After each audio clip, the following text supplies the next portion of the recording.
de las ruedas realiza el mismo número de giros. Así, las ruedas del lado izquierdo realizan el mismo recorrido que las ruedas del lado derecho. Dado que no todos los vehículos de las ruedas realiza el mismo número de giros. Así, las ruedas del lado izquierdo realizan el mismo recorrido que las ruedas del lado derecho. Dado que no todos los vehículos ocurre cuando el coche está girando, tracemos una circunferencia con el recorrido que realizan las ruedas de uno y otro lado del automóvil. Como puede observarse, las ruedas exteriores deben girar más rápido que las interiores, porque su recorrido es mayor. Obviamente, las ruedas traseras siempre deslizan un poco, debido a que, salvo en los pocos coches con dirección a las 4 ruedas, no pueden girar en la dirección del coche. Sin embargo, dado que las ruedas traseras no están comunicadas en un coche con tracción delantera, el problema importante surge en el eje delantero. La variación de giro y la distinta velocidad se solventan desde dos puntos de vista diferenciados. Comenzando por el giro, la circunferencia interior obliga a que la rueda esté girando. Formations like these require long hours of intensive drilling and careful judgment. When the troop goes around the corner, the riders on the outside of the turn have to adjust their speed to keep even with the riders on the inside. The man on the outside has to ride a lot farther and a lot faster in order to keep up with the parade.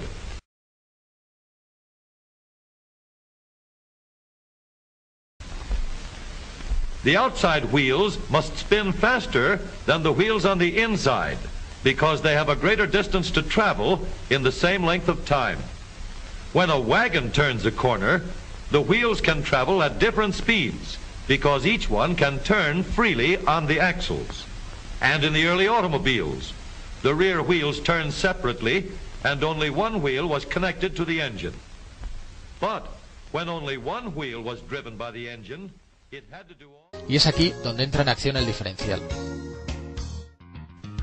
Desde el motor llega fuerza al diferencial, y este mecanismo reparte dicha fuerza entre las dos ruedas delanteras. Sin embargo, gracias a su trabajo, además de repartir la fuerza, también aporta mayor velocidad a la rueda exterior, debido a un complejo sistema de funcionamiento. El diferencial, por tanto, permite diferenciar el giro entre las ruedas de un mismo eje para, de este modo, facilitar el paso por curva.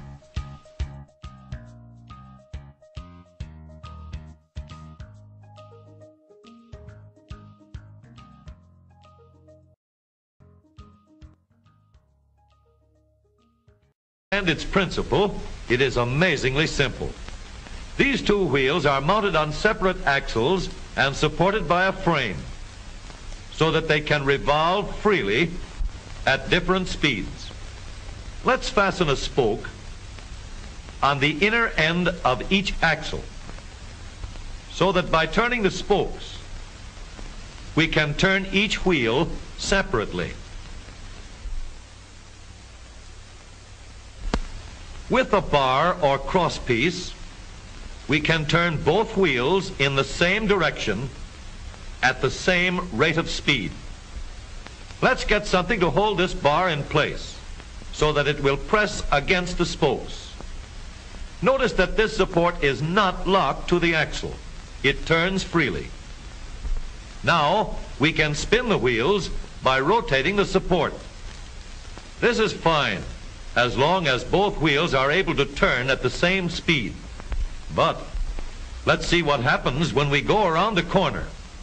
With this arrangement, we cannot drive one wheel faster than the other. And if we stop one wheel, the other wheel won't budge. Let's put this bar on a pivot so that it can swing in either direction.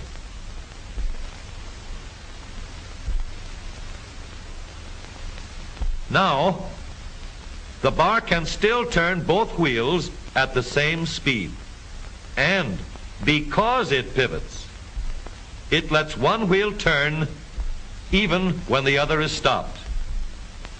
But if turned too far, the bar will swing around until it won't drive the spokes that turn either wheel. We need another crossbar and more spokes to carry on the job. When we stop one wheel, the crossbars will continue to push the spokes of the free wheel around. As long as both wheels are free to turn, the bars do not swing on their pivot, and the wheels move at the same speed. Now we have the working principles of a differential. To adapt the model for use in an automobile, a few changes. In order to reduce the jerky action caused by wide spaces between the spokes, we will put in more spokes. Further filling in the spaces between the spokes gives steadier, more continuous action, and changing the shape gives firm, constant contact.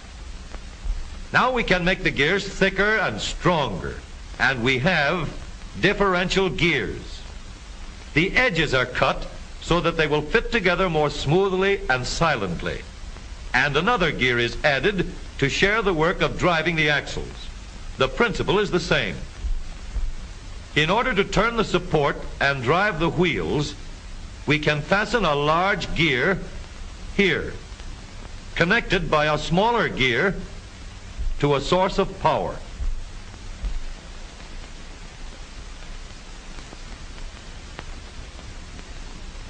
Notice that the power is connected to the differential at the center line.